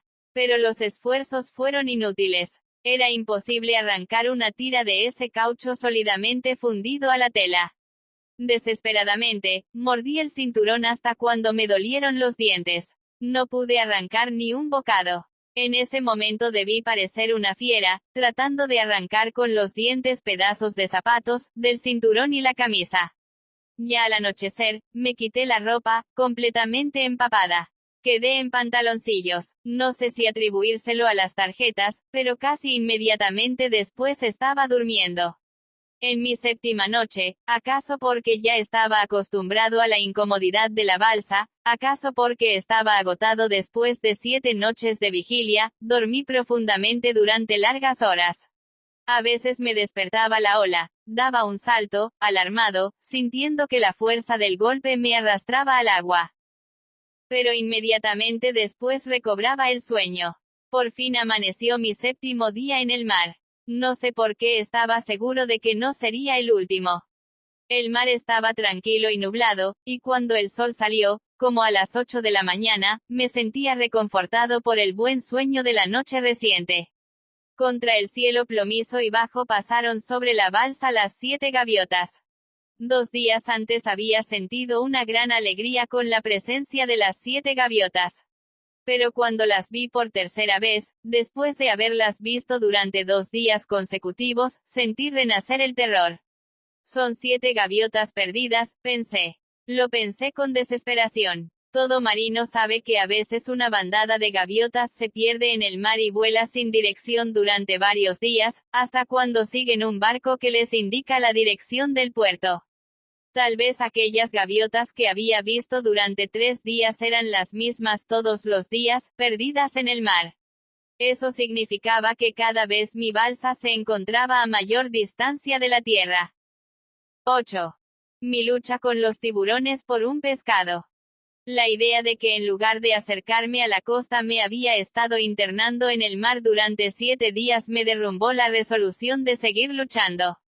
Pero cuando uno se siente al borde de la muerte se afianza el instinto de conservación. Por varias razones aquel día, mi 7º día, era muy distinto de los anteriores. El mar estaba calmado y oscuro. El sol me abrazaba la piel, era tibio y sedante y una brisa tenue empujaba la balsa con suavidad y me aliviaba un poco de las quemaduras. También los peces eran diferentes. Desde muy temprano escoltaban la balsa. Nadaban superficialmente. Yo los veía con claridad. Peces azules, pardos y rojos. Los había de todos los colores, de todas las formas y tamaños. Navegando junto a ellos, la balsa parecía deslizarse sobre un acuario. No sé si después de 7 días sin comer, a la deriva en el mar, uno llega a acostumbrarse a esa vida. Me parece que sí. La desesperación del día anterior fue sustituida por una resignación pastosa y sin sentido. Yo estaba seguro de que todo era distinto, de que el mar y el cielo habían dejado de ser hostiles, y de que los peces que me acompañaban en el viaje eran peces amigos. Mis viejos conocidos de 7 días. Esa mañana no pensé en arribar a ninguna parte. Estaba seguro de que la balsa había llegado a una región sin barcos, en la que se extraviaban hasta las gaviotas. Pensaba, sin embargo, que después de haber estado 7 días a la deriva, llegaría a acostumbrarme al mar, a mi angustioso método de vida, sin necesidad de agudizar el ingenio para subsistir. Después de todo había subsistido una semana contra viento y marea. Porque no podía seguir viviendo indefinidamente en una balsa. Los peces nadaban en la superficie, el mar estaba limpio y sereno. Había tantos animales hermosos y provocativos en torno a la embarcación que me parecía que podría agarrarlos a puñados. No había ningún tiburón a la vista. Confiadamente, metí la mano en el agua y traté de agarrar un pez redondo, de un azul brillante, de no más de 20 centímetros. Fue como si hubiera tirado una piedra. Todos los peces se hundieron precipitadamente. Desaparecieron en el agua, momentáneamente revuelta. Luego, poco a poco, volvieron a la superficie. Pensé que necesitaba un poco de astucia para pescar con la mano. Debajo del agua la mano no tenía la misma fuerza ni la misma habilidad. Seleccionaba un pez en el montón. Trataba de agarrarlo. Y lo agarraba, en efecto. Pero lo sentía escapar de entre mis dedos, con una rapidez y una agilidad que me desconcertaban. Estuve así, paciente, sin apresurarme, tratando de capturar un pez. No pensaba en el tiburón, que acaso estaba allí, en el fondo, aguardando que yo hundiera el brazo hasta el codo para llevárselo de un mordisco certero. Hasta un poco después de las 10 estuve ocupado en la tarea de capturar el pez. Pero fue inútil. Me mordisqueaban los dedos, primero suavemente, como cuando triscan en una carnada. Después con más fuerza. Un pez de medio metro, liso y plateado, de afilados dientes menudos, me desgarró la piel del pulgar. Entonces me di cuenta de que los mordiscos de los otros peces no habían sido inofensivos. En todos los dedos tenía pequeñas desgarraduras sangrantes. Un tiburón en la balsa. No sé si fue mi sangre, pero un momento después había una revolución de tiburones alrededor de la balsa. Nunca había visto tantos, nunca los había visto dar muestras de semejante voracidad. Saltaban como delfines, persiguiendo, devorando peces junto a la borda. Atemorizado, me senté en el interior de la balsa y me puse a contemplar la masacre. La cosa ocurrió tan violentamente que no me di cuenta en qué momento el tiburón saltó fuera del agua, dio un fuerte coletazo, y la balsa, tambaleante, se hundió en la espuma brillante.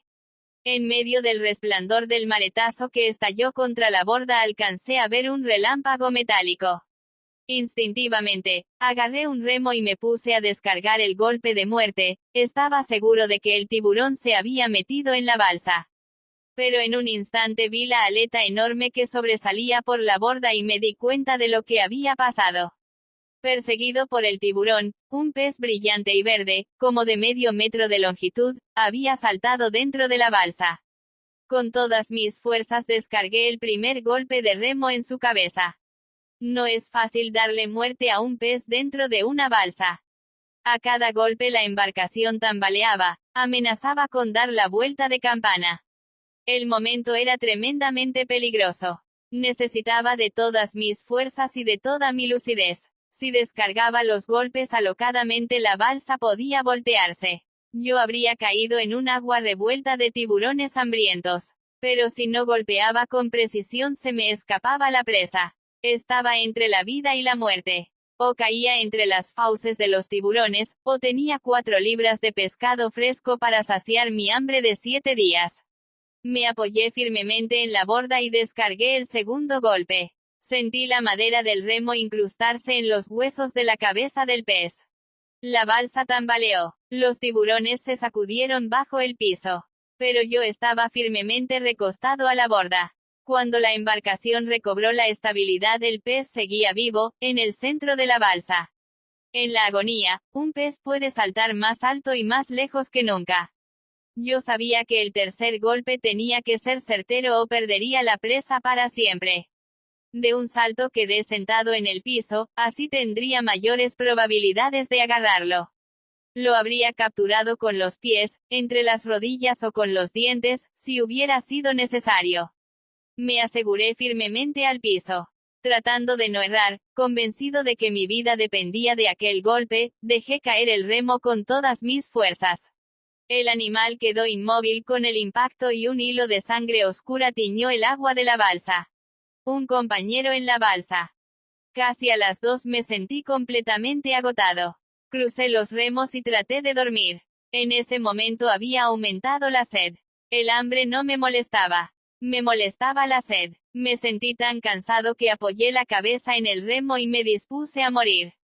Entonces fue cuando vi, sentado en la cubierta del destructor, al marinero Jaime Manjarres, que me mostraba con el índice la dirección del puerto. Jaime Manjarres, bogotano, es uno de mis amigos más antiguos en la marina. Con frecuencia pensaba en los compañeros que trataron de abordar la balsa. Me preguntaba si habrían alcanzado la otra balsa, si el destructor los había recogido o si los habían localizado los aviones. Pero nunca había pensado en Jaime Manjarres. Sin embargo, tan pronto como cerraba los ojos aparecía Jaime Manjarres, sonriente, primero señalándome la dirección del puerto y luego sentado en el comedor, frente a mí, con un plato de frutas y huevos revueltos en la mano. Al principio fue un sueño. Cerraba los ojos, dormía durante breves minutos y aparecía siempre, puntual y en la misma posición, Jaime Manjarres. Por fin decidí hablarle. No recuerdo qué le pregunté en esa primera ocasión. No recuerdo tampoco qué me respondió.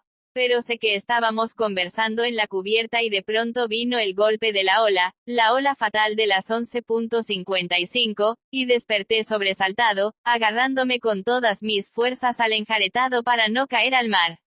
Pero antes del amanecer se oscureció el cielo. No pude dormir más porque me sentía agotado, incluso para dormir. En medio de las tinieblas dejé de ver el otro extremo de la balsa. Pero seguí mirando hacia la oscuridad, tratando de penetrarla. Entonces fue cuando vi perfectamente, en el extremo de la borda, a Jaime Manjarres, sentado, con su uniforme de trabajo, pantalón y camisa azules, y la gorra ligeramente inclinada sobre la oreja derecha, en la que se leía claramente, a pesar de la oscuridad, A. R. C. Caldas. Hola, le dije sin sobresaltarme. Seguro de que Jaime Manjarres estaba allí. Seguro de que allí había estado siempre. Si esto hubiera sido un sueño no tendría ninguna importancia. Sé que estaba completamente despierto, completamente lúcido, y que oía el silbido del viento y el ruido del mar sobre mi cabeza. Sentía el hambre y la sed.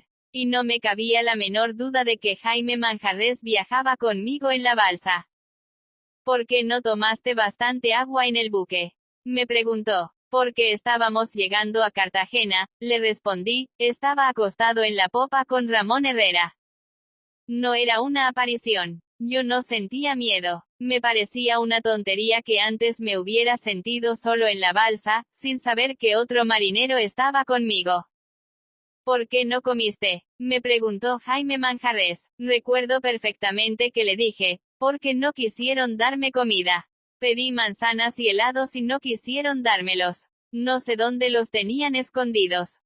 Jaime Manjarres no respondió nada. Estuvo silencioso un momento. Volvió a señalarme hacia donde quedaba Cartagena. Yo seguí la dirección de su mano y vi las luces del puerto, las boyas de la bahía bailando sobre el agua. Ya llegamos, dije, y seguí mirando intensamente las luces del puerto, sin emoción, sin alegría, como si estuviera llegando después de un viaje normal. Le pedí a Jaime Manjarres que remáramos un poco. Pero ya no estaba ahí. Se había ido. Yo estaba solo en la balsa y las luces del puerto eran los primeros rayos del sol. Los primeros rayos de mi tercer día de soledad en el mar. Vi un barco de rescate y una isla de caníbales. Al principio llevaba la cuenta de los días por la recapitulación de los acontecimientos. El primer día, 28 de febrero, fue el del accidente. El segundo el de los aviones. El tercero fue el más desesperante de todos, no ocurrió nada de particular. La balsa avanzó impulsada por la brisa. Yo no tenía fuerzas para remar. El día se nubló, sentí frío y como no veía el sol perdí la orientación. Esa mañana no hubiera podido saber por dónde venían los aviones. Una balsa no tiene popa ni proa. Es cuadrada y a veces navega de lado, gira sobre sí misma imperceptiblemente, y como no hay puntos de referencia no se sabe si avanza o retrocede. El mar es igual por todos lados. A veces me acostaba en la parte posterior de la borda, en relación con el sentido en que avanzaba la balsa. Me cubría el rostro con la camisa. Cuando me incorporaba, la balsa había avanzado hacia donde yo me encontraba acostado. Entonces yo no sabía si la balsa había cambiado de dirección ni si había girado sobre sí misma. Algo semejante me ocurrió con el tiempo después del tercer día. Al mediodía decidí hacer dos cosas. Primero, clavé un remo en uno de los extremos de la balsa, para saber si avanzaba siempre en un mismo sentido. Segundo, hice con las llaves, en la borda, una raya para cada día que pasaba, y marqué la fecha. Tracé la primera raya y puse un número, 28. Tracé la segunda raya y puse otro número, 29. Al tercer día, junto a la tercera raya, puse el número 30. Fue otra confusión. Yo creí que estábamos en el día 30 y en realidad era el 2 de marzo. Solo lo advertí al cuarto día, cuando dudé si el mes que acababa de concluir tenía 30 o 31 días. Solo entonces recordé que era febrero, y aunque ahora parezca una tontería, aquel error me confundió el sentido del tiempo. Al cuarto día ya no estaba muy seguro de mis cuentas en relación con los días que llevaba de estar en la balsa. Eran 3, eran 4, eran 5, de acuerdo con las rayas, fuera febrero o marzo, llevaba 3 días. Pero no estaba muy seguro, por lo mismo que no estaba seguro de si la balsa avanzaba o retrocedía.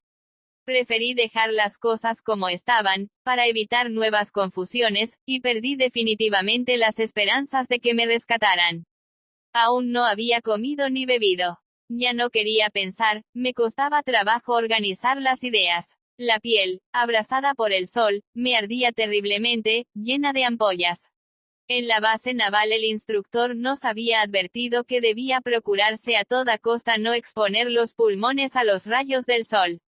Esa era una de mis preocupaciones. Me había quitado primera camisa, siempre mojada, y me la había amarrado a la cintura, pues me molestaba su contacto en la piel.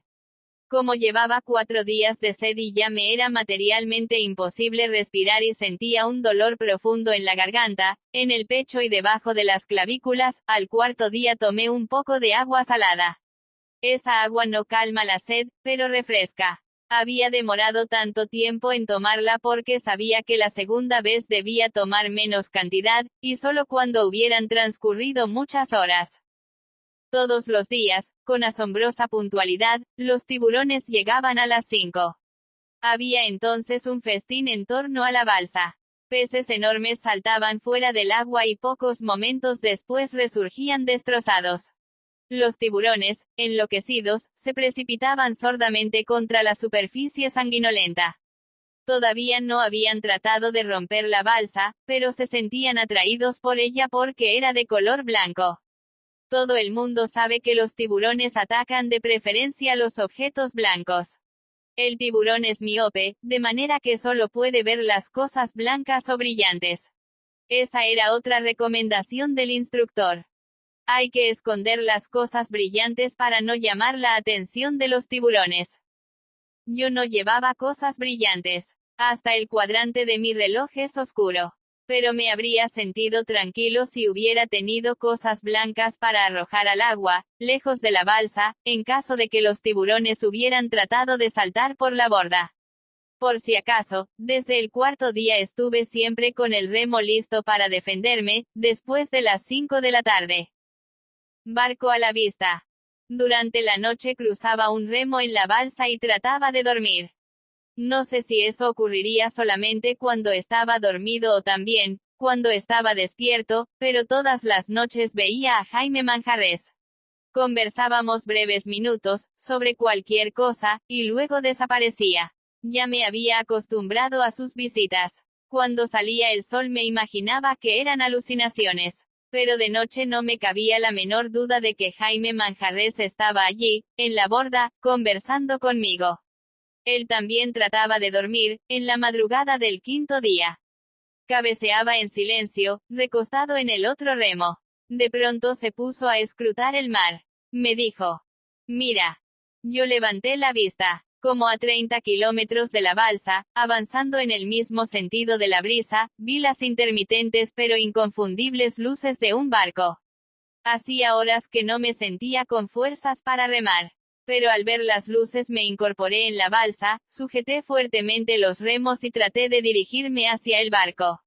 Lo veía avanzar lentamente, y por un instante no solo vi las luces del mástil, sino la sombra del mismo avanzando contra los primeros resplandores del amanecer.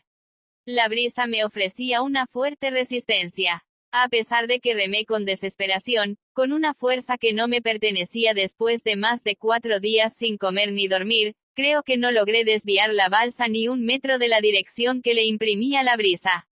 Las luces eran cada vez más lejanas, empecé a sudar. Empecé a sentirme agotado. A los 20 minutos, las luces habían desaparecido por completo. Las estrellas empezaron a apagarse y el cielo se tiñó de un gris intenso. Desolado en medio del mar, solté los remos, me puse de pie, azotado por el helado viento de la madrugada, y durante breves minutos estuve gritando como un loco. Cuando vi el sol de nuevo, estaba otra vez recostado en el remo. Me sentía completamente extenuado. Ahora no esperaba la salvación por ningún lado y sentía deseos de morir. Sin embargo, algo extraño me ocurría cuando sentía deseos de morir. Inmediatamente empezaba a pensar en un peligro. Ese pensamiento me infundía renovadas fuerzas para resistir. En la mañana de mi quinto día, estuve dispuesto a desviar la dirección de la balsa, por cualquier medio. Se me ocurrió que si continuaba en dirección a la brisa, llegaría a una isla habitada por caníbales. En Mobile, en una revista cuyo nombre he olvidado, leí el relato de un náufrago que fue devorado por los antropófagos. Pero no era en ese relato en lo que pensaba. Pensaba en El marinero renegado, un libro que leí en Bogotá, hace 2 años. Esa es la historia de un marinero que durante la guerra, después de que su barco chocó contra una mina, logró nadar hasta una isla cercana. Allí permanece 24 horas, alimentándose de frutas silvestres, hasta cuando lo descubren los caníbales, lo echan en una olla de agua hirviendo y lo cuecen vivo. Comencé a pensar instantáneamente en esa isla. Ya no podía imaginarme la costa sino como un territorio poblado de caníbales. Por primera vez durante mis 5 días de soledad en el mar, mi terror cambió de dirección. Ahora no tenía tanto miedo al mar como a la tierra. Al mediodía estuve recostado en la borda, aletargado por el sol, el hambre y la sed.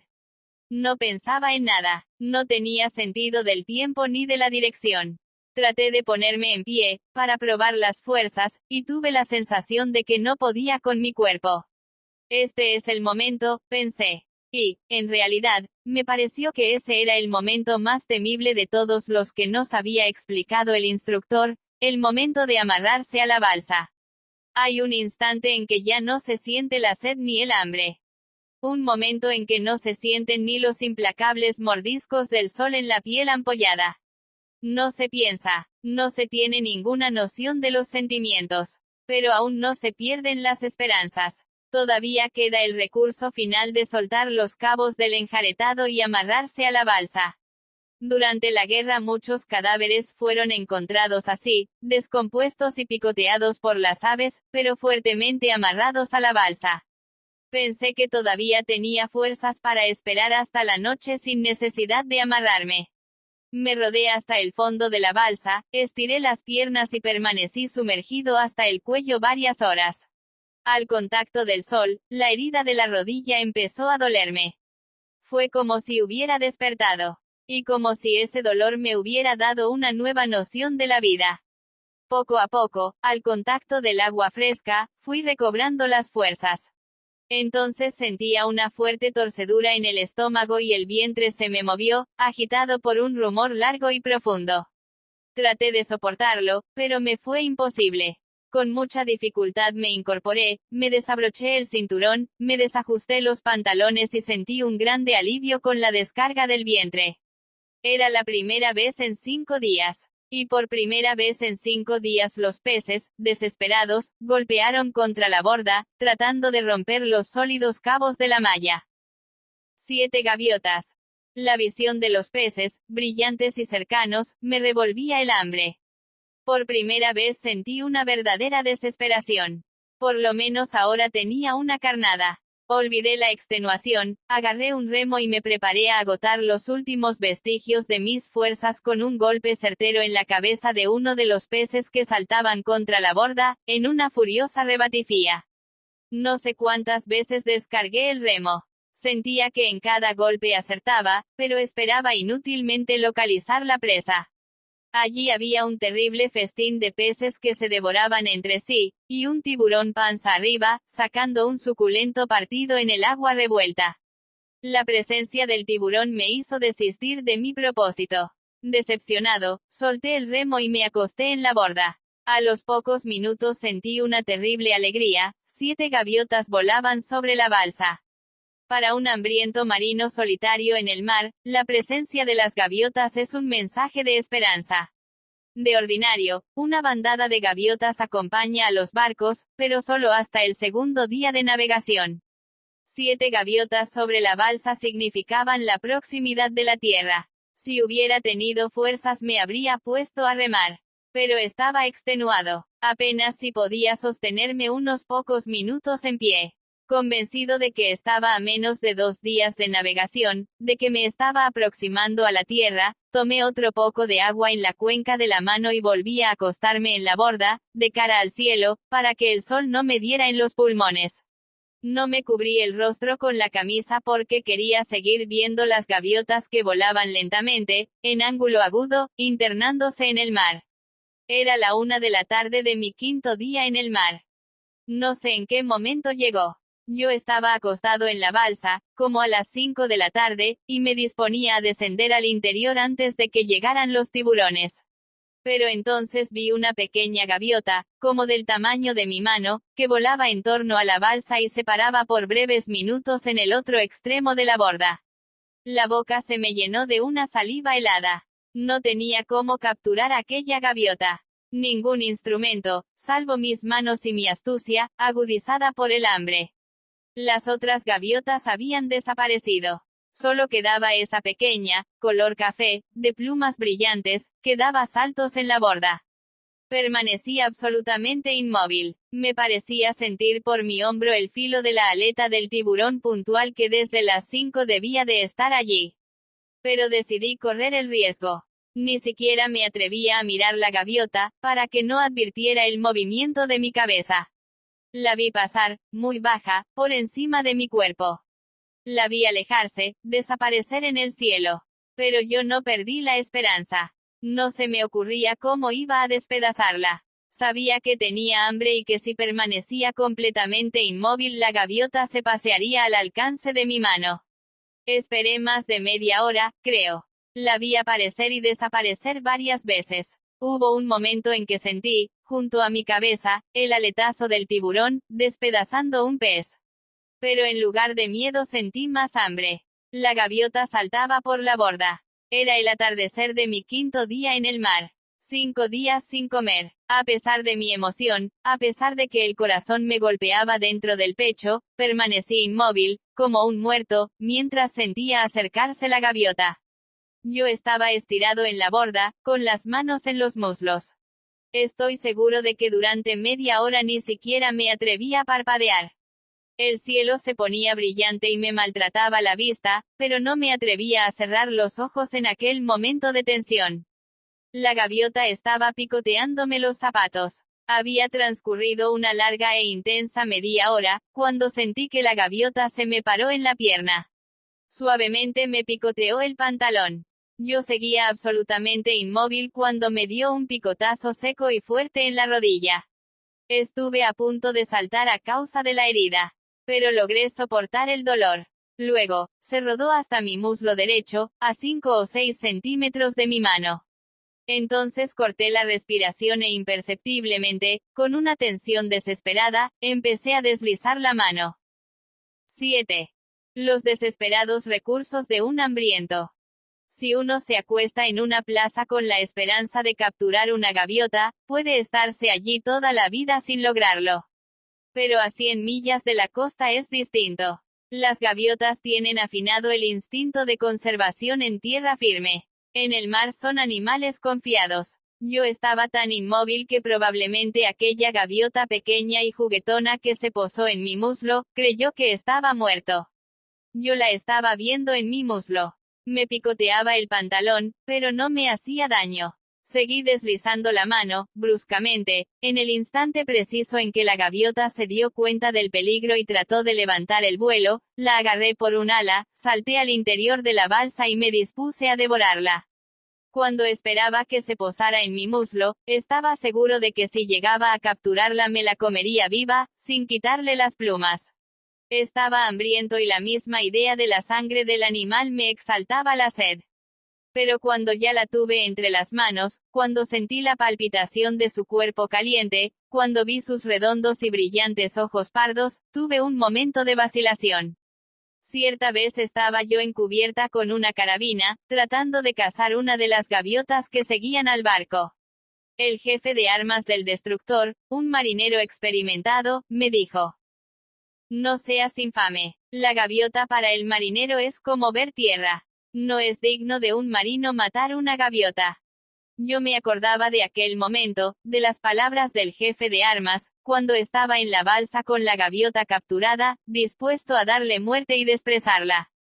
A pesar de que llevaba 5 días sin comer, las palabras del jefe de armas resonaban en mis oídos, como si las estuviera oyendo. Pero en aquel momento el hambre era más fuerte que todo. Le agarré fuertemente la cabeza al animal y empecé a torcerle el pescuezo, como a una gallina. Era demasiado frágil. A la primera vuelta sentí que se le destrozaron los huesos del cuello. A la segunda vuelta sentí su sangre, viva y caliente, chorreándome por entre los dedos. Tuve lástima. Aquello parecía un asesinato. La cabeza, aún palpitante, se desprendió del cuerpo y quedó latiendo en mi mano. El chorro de sangre en la balsa soliviantó a los peces. La blanca y brillante panza de un tiburón pasó rozando la borda. En ese instante, un tiburón, enloquecido por el olor de la sangre, puede cortar de un mordisco una lámina de acero. Como sus mandíbulas están colocadas debajo del cuerpo, tiene que voltearse para comer. Pero como es miope y voraz, cuando se voltea panza arriba arrastra todo lo que encuentra a su paso. Tengo la impresión de que en ese momento el tiburón trató de embestir la balsa. Aterrorizado, le eché la cabeza de la gaviota y vi, a pocos centímetros de la borda, la tremenda rebatiña de aquellos animales enormes que se disputaban una cabeza de gaviota, más pequeña que un huevo. Lo primero que traté de hacer fue desplumarla. Era excesivamente liviana y los huesos tan frágiles que podían despedazarse con los dedos. Trataba de arrancarle las plumas, pero estaban adheridas a la piel, delicada y blanca, de tal modo que la carne se desprendía con las plumas ensangrentadas. La sustancia negra y viscosa en los dedos me produjo una sensación de repugnancia. Es fácil decir que después de 5 días de hambre uno es capaz de comer cualquier cosa. Pero por muy hambriento que uno esté, siente asco de un revoltijo de plumas de sangre caliente, con un intenso olor a pescado crudo y a sarna. Al principio, traté de desplumarla cuidadosamente, con cierto método. Pero no contaba con la fragilidad de su piel. Quitándole las plumas empezó a deshacérseme entre las manos. La lavé dentro de la balsa. La desprecé de un solo tirón y la presencia de sus rosados intestinos, de sus vísceras azules, me revolvió el estómago. Me llevé a la boca una hilaza de muslo, pero no pude tragarlo. Era simple. Me pareció que estaba masticando una rana. Sin poder disimular la repugnancia, arrojé el pedazo que tenía en la boca y permanecí largo rato inmóvil, con aquel repugnante amasijo de plumas y huesos sangrientos en la mano. Lo primero que se me ocurrió fue que aquello que no podía comerme me serviría de carnada. Pero no tenía ningún elemento de pesca. Si al menos hubiera tenido un alfiler, un pedazo de alambre. Pero no tenía nada distinto de las llaves, el reloj, el anillo y las 3 tarjetas del almacén de móvil. Pensé en el cinturón. Pensé que podía improvisar un anzuelo con la hebilla. Pero mis esfuerzos fueron inútiles. Era imposible improvisar un anzuelo con el cinturón. Estaba anocheciendo y los peces, enloquecidos por el olor de la sangre, daban saltos en torno a la balsa. Cuando oscureció por completo arrojé al agua los restos de la gaviota y me acosté a morir. Mientras preparaba el remo para acostarme oía la sorda guerra de los animales disputándose los huesos que no me había podido comer. Creo que esa noche hubiera muerto de agotamiento y desesperación. Un viento fuerte se levantó desde las primeras horas. La balsa daba tumbos, mientras yo, sin pensar siquiera en la precaución de amarrarme a los cabos, yacía exhausto dentro del agua, apenas con los pies y la cabeza fuera de ella.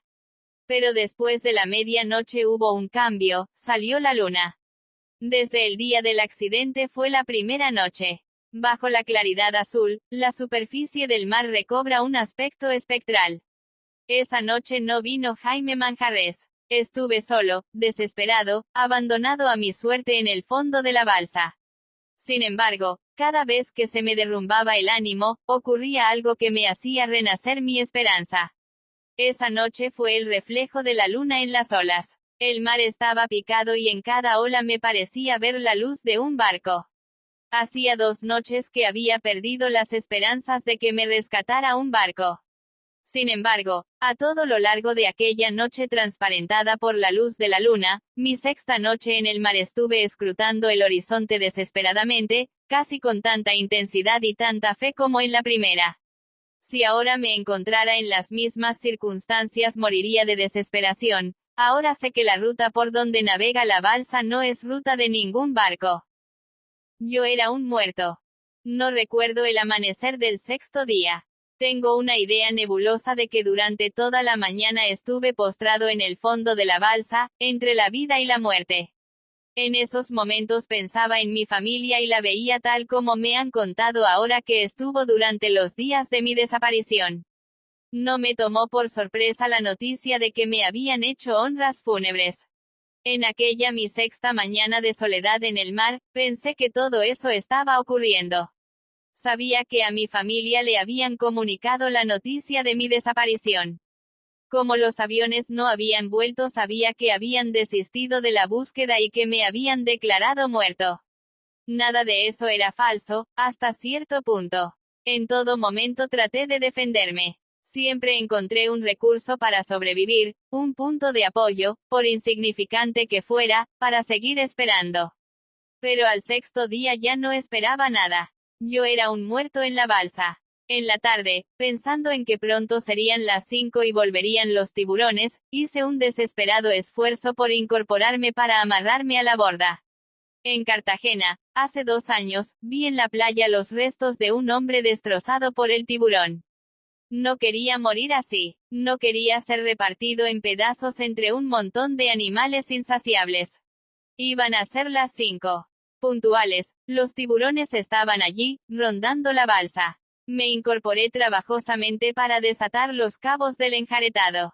La tarde era fresca, el mar, tranquilo. Me sentí ligeramente tonificado. Súbitamente, vi otra vez las 7 gaviotas del día anterior y esa visión me infundió renovados deseos de vivir.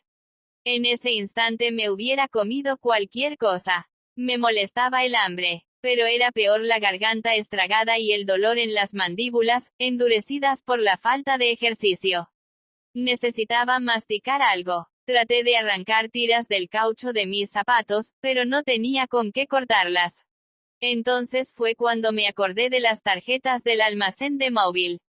Estaban en uno de los bolsillos de mi pantalón, casi completamente deshechas por la humedad. Las despedacé, me las llevé a la boca y empecé a masticar. Aquello fue como un milagro, la garganta se alivió un poco y la boca se me llenó de saliva.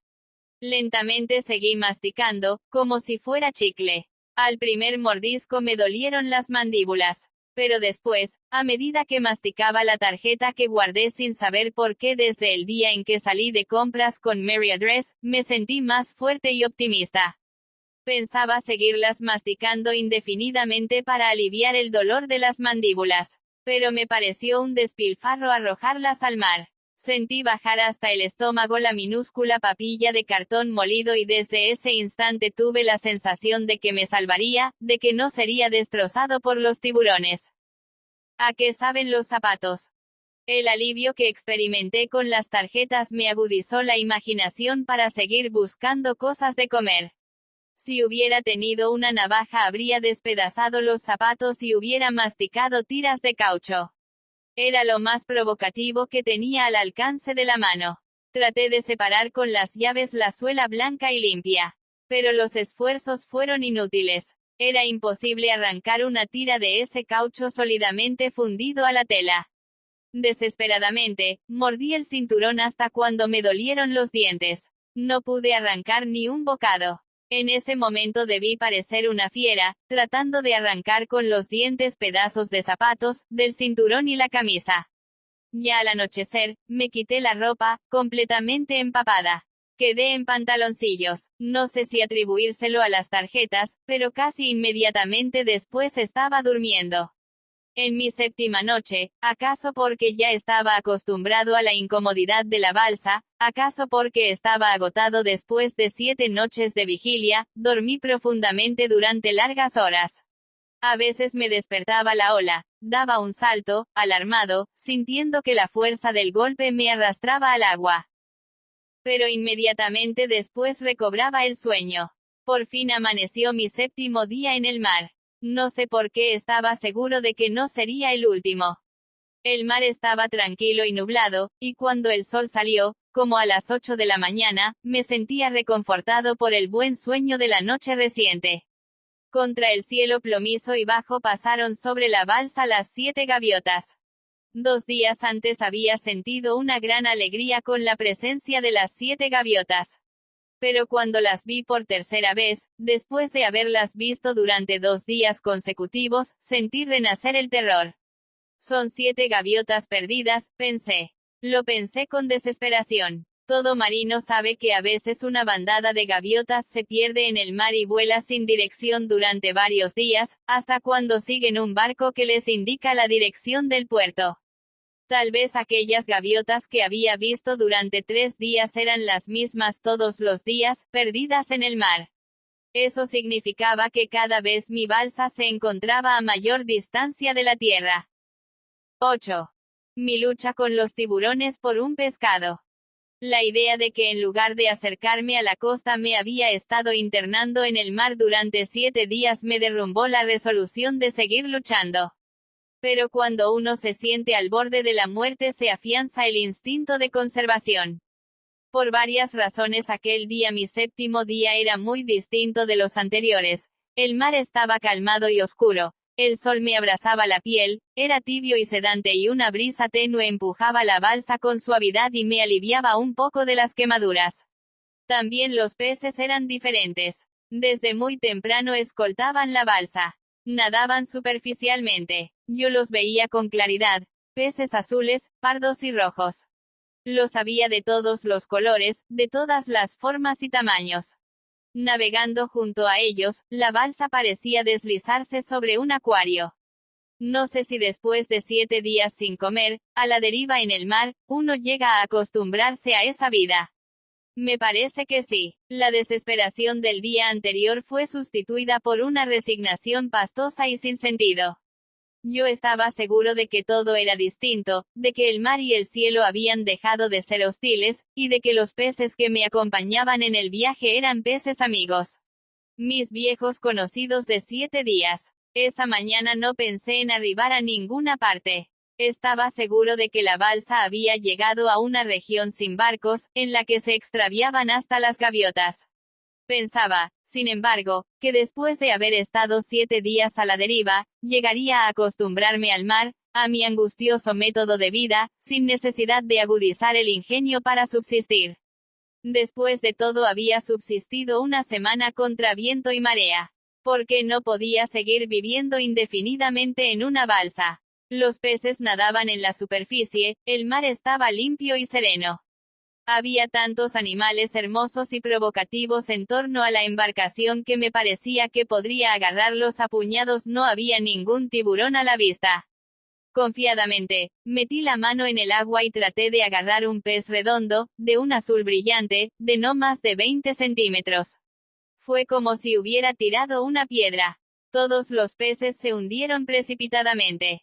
Desaparecieron en el agua, momentáneamente revuelta. Luego, poco a poco, volvieron a la superficie. Pensé que necesitaba un poco de astucia para pescar con la mano. Debajo del agua la mano no tenía la misma fuerza ni la misma habilidad. Seleccionaba un pez en el montón. Trataba de agarrarlo. Y lo agarraba, en efecto. Pero lo sentía escapar de entre mis dedos, con una rapidez y una agilidad que me desconcertaban. Estuve así, paciente, sin apresurarme, tratando de capturar un pez. No pensaba en el tiburón, que acaso estaba allí, en el fondo, aguardando que yo hundiera el brazo hasta el codo para llevárselo de un mordisco certero. Hasta un poco después de las 10 estuve ocupado en la tarea de capturar el pez. Pero fue inútil. Me mordisqueaban los dedos, primero suavemente, como cuando triscan en una carnada. Después con más fuerza. Un pez de medio metro, liso y plateado, de afilados dientes menudos, me desgarró la piel del pulgar. Entonces me di cuenta de que los mordiscos de los otros peces no habían sido inofensivos. En todos los dedos tenía pequeñas desgarraduras sangrantes. Un tiburón en la balsa. No sé si fue mi sangre, pero un momento después había una revolución de tiburones alrededor de la balsa.